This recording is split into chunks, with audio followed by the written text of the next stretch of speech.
Hidden in the dense forest, there lies a seed. Long months it has lain there dormant, clinging to life in the... The root struggles from the prison of the seed, and the thawing soil leaves free passage as it drives deep below the surface. All this movement we see with the help of the time-lapse camera. Above ground, the seed coat is thrown off, and the seed leaves are released, carried at the end of a long stalk. The little plant thrusts upwards, seeking the light of day and the warmth of the life-giving sun.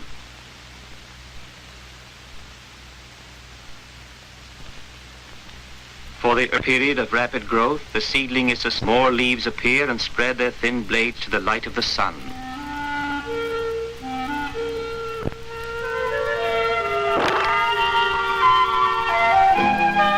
By now we can see their true shape, a shape which proclaims at once that the seedling is a maple.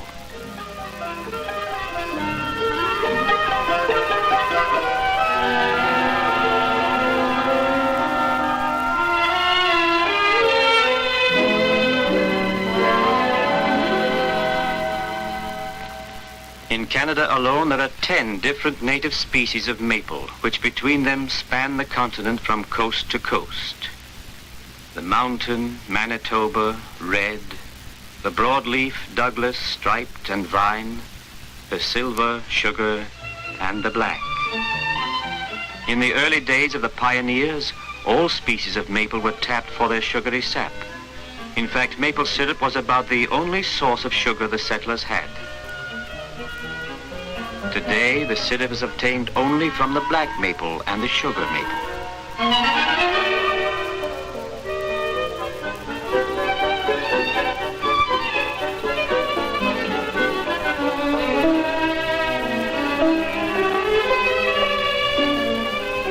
This upsurging of the sugary sap marks the end of winter's long hold on the land. The start of the no tapping is done, for the sap will drip from any damaged twig, and when this freezes at night, an icicle is formed.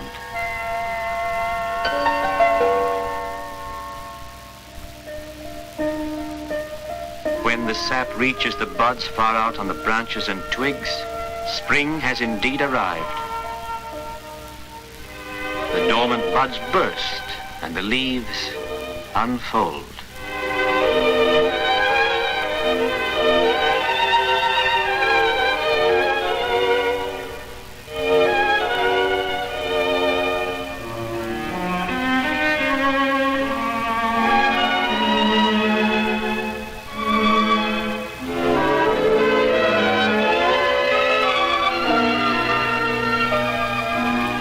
Flowers, too, open out at about the same time as the leaves appear.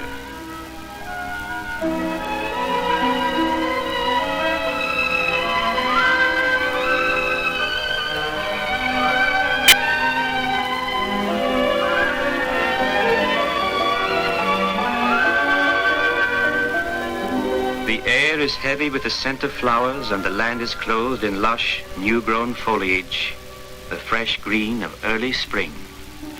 The returning birds feed on the insects attracted by the nectar of the flowers, and some find homes in the trunks of the maple trees.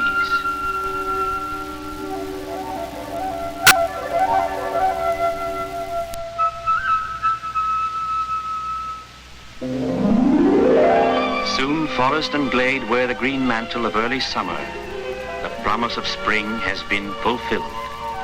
What is this green leaf which every year bursts forth to greet the sun?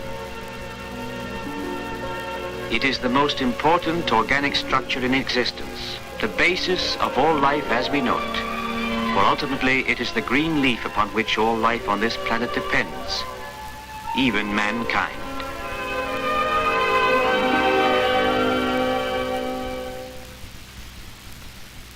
The leaf is a thin sheet of cells supported by ribs and veins, designed to present a large surface area to the sunlight and atmosphere. Here is a cross-section of the leaf as seen under the microscope.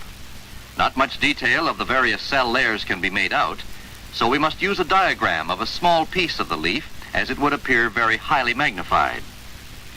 Here we can see the structural details more clearly. First of all, there is an upper surface layer of cells covered by a thin cuticle. These cells are very irregular in plan, and they interlock like pieces of a jigsaw puzzle. Beneath this protective epidermis is a second layer of cells. These are tall columns pressed tightly together, forming a tissue called the palisade mesophyll. In these cells are many small green bodies, the chloroplasts, and this is the place where the energy of sunlight is trapped by the living plant. Underneath the palisade cells is a collection of loosely packed cells of irregular shape containing fewer chloroplasts. This is called the spongy mesophyll, and in it there are many larger air spaces between the cells.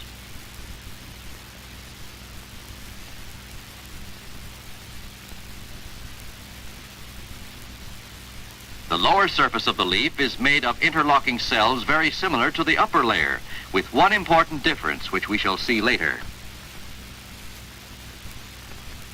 This ordered array of tiny cells is, in effect, a highly complicated chemical factory, and it performs a job which all the resources of chemical science have so far failed to copy.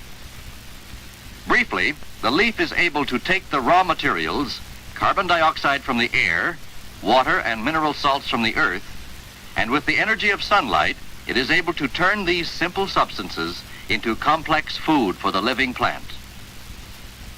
The first requirement for the process comes from the earth by way of the roots. The root is a branched structure which divides into many rootlets. Each rootlet carries many microscopic root hairs. It is the job of the root hair to extract the water from the soil and with it inorganic salts in weak solution. The water absorbed by the roots passes by way of special vessels up the roots and trunk of the tree. These conducting vessels are made of long tubular cells with specially strengthened walls.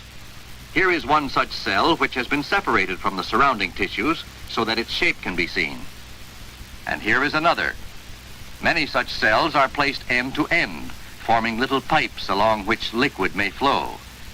Vast numbers of cells like this occur throughout the wood of trunk and branches, forming an efficient conducting system for the transfer of liquids from one end of the tree to the other.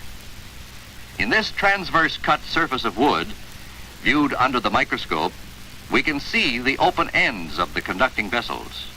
Packed closely around the vessels are the wood fibers. These give strength and rigidity to the whole structure. When separated from each other, it can be seen that the wood fibers are much narrower cells than the vessels, though their walls are much thicker. This is a representation of a minute block of wood, as it would appear highly magnified. The vessels we have been discussing are colored red and the wood fibers yellow. Apart from these two kinds of cells, which extend along the length of the trunk or branch, there are others which run at right angles to them. Bands of these vessels, here shown in blue, extend radially from the center of the trunk. They form the so-called medullary rays, and they are an additional help to the transportation system of the tree, allowing liquids to circulate laterally through the trunk as well as up and down. Another feature is the presence of growth rings, which are the result of the different rates of growth of the wood fibers in spring and fall. On one side of the ring are the thick-walled, slowly forming fibers of autumn growth. On the other are the thin-walled, quickly grown fibers of the spring wood. It is the pattern made by these different microscopic structures, the growth rings, the vessels and fibers, and the medullary rays, which gives to each particular kind of wood its distinctive and individual appearance.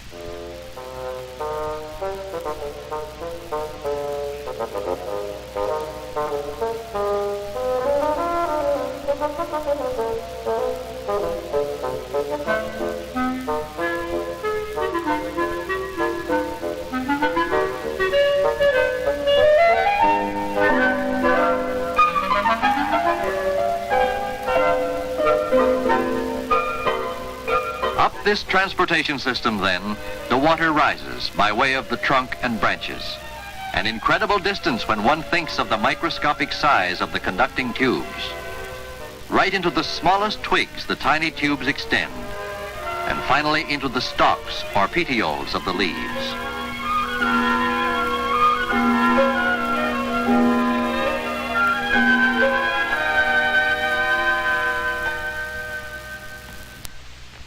In the thin blade of the leaf itself, the tubes branch out into an ever finer capillary network.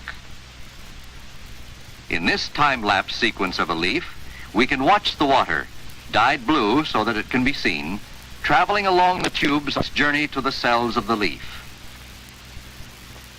It flows right into the finest vessels of the capillary network and finally diffuses into the surrounding tissues. The epidermis of the leaf, particularly that of the lower surface, is pierced by innumerable small holes, the stomata, through which air and water vapor can diffuse.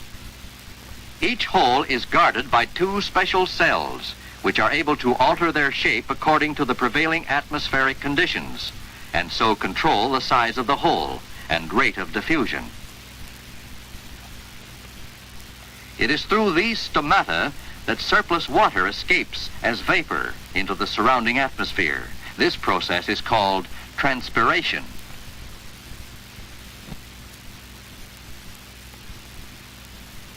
Through these holes also, carbon dioxide passes directly into the air spaces between the cells of the spongy mesophyll. Here it is in close contact with the palisade cells. So, two of the essential ingredients for the synthesis of plant food, water and carbon dioxide, are brought together at the threshold of this microscopic cell factory. The energy for the reaction is supplied by sunlight, and so the leaf must receive as much sunlight as possible in order to do its job efficiently. To this end, the tree rears its trunk high above the earth and spreads its branches to the open sky. The chemical change which takes place in the leaf cells in the presence of green chlorophyll is called photosynthesis, or carbon assimilation. The reaction may be simply stated as follows in the shorthand of the chemist. 6 molecules of carbon dioxide plus 6 molecules of water give 1 molecule of sugar plus 6 molecules of oxygen.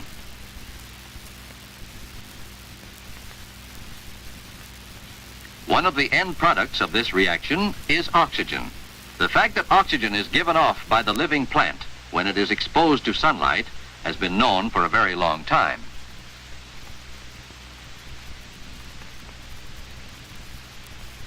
The sugar formed during the process, here seen as crystals under the microscope, would accumulate and thicken the sap unduly, were it not for a preventive mechanism. This is the immediate conversion of the sugar into starch. This action effectively takes the sugar out of solution and stores it in the leaf in an insoluble form.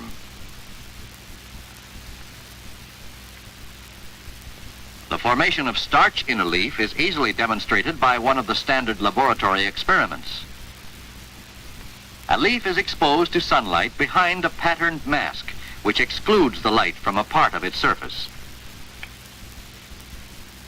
After several hours exposure to light, during which time starch should have formed in the parts of the leaf exposed to the light, the leaf is killed in boiling water and the chlorophyll extracted in alcohol. This treatment leaves it almost colorless.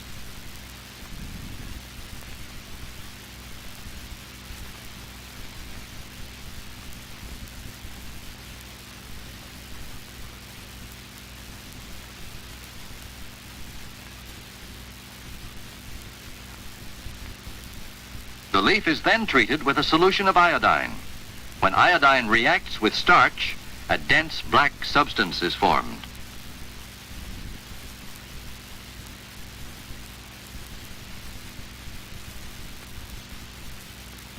The appearance of this black substance in the leaf shows where starch has been formed. The pattern where the leaf was protected from the sun remains colorless, showing that no starch has developed. This starch, which is manufactured and stored in the leaf, may be reconverted into sugar. In this soluble form, it is moved in the sap to other parts of the tree, there to be used as needed to supply energy for the vital processes of growth. An abundant supply of sap is particularly needed for the development of flowers and seeds. In other words, for the vital task of reproduction and the continuation of the species.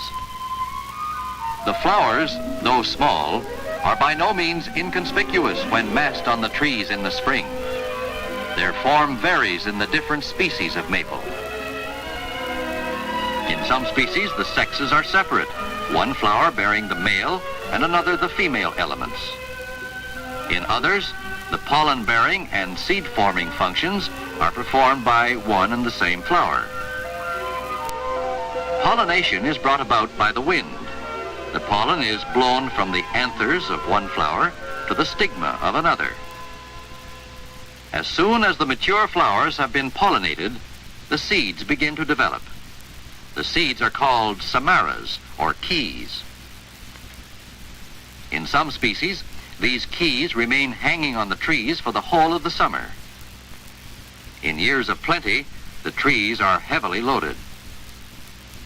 The shape of the keys varies in the different species of maple, but whatever the form they take, their basic pattern is the same. The two seeds, each with a flat wing attached, which makes up a single key, are fixed at their bases to a common stalk. When the seeds are fully ripe, the pairs split apart, and each seed, with its attached wing, goes spinning earthwards, carried further afield by the wind.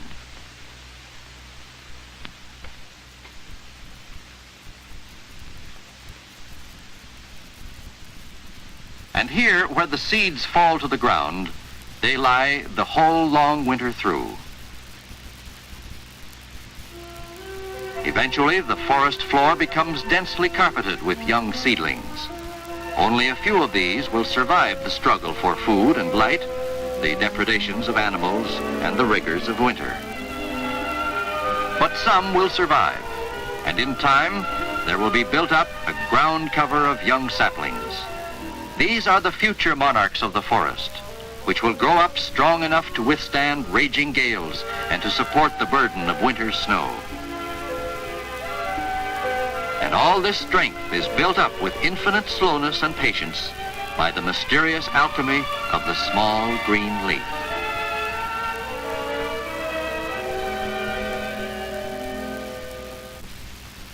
What this leaf is, we have seen.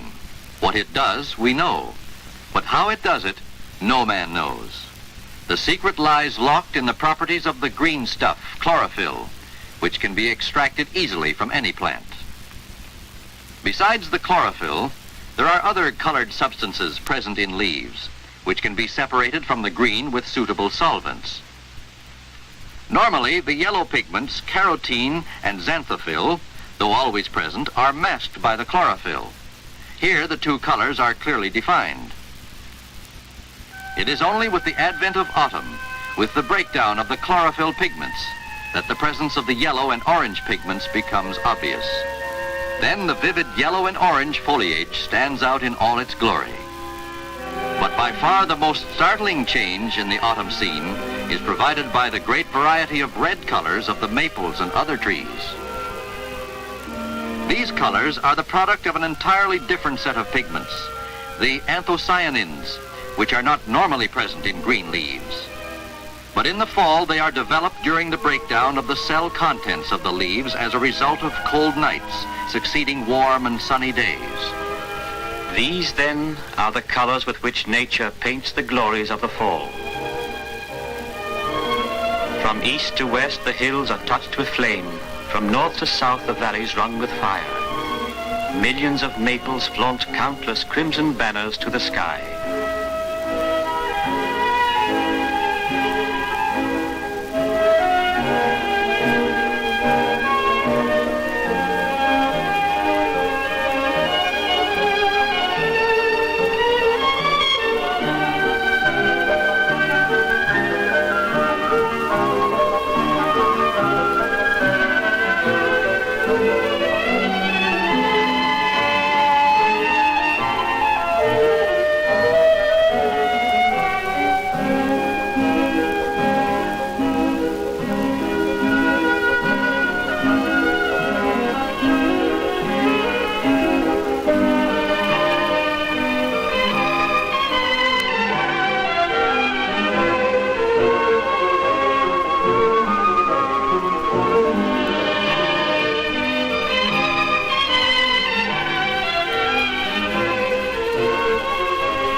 nature's high spots don't last long. The display is short-lived. Their usefulness over, the leaves loosen on the twigs, shrivel, and die. The first cold breath of Arctic air scatters them over the earth from whence they came. Finally, they are buried deep beneath the soft white blanket of winter.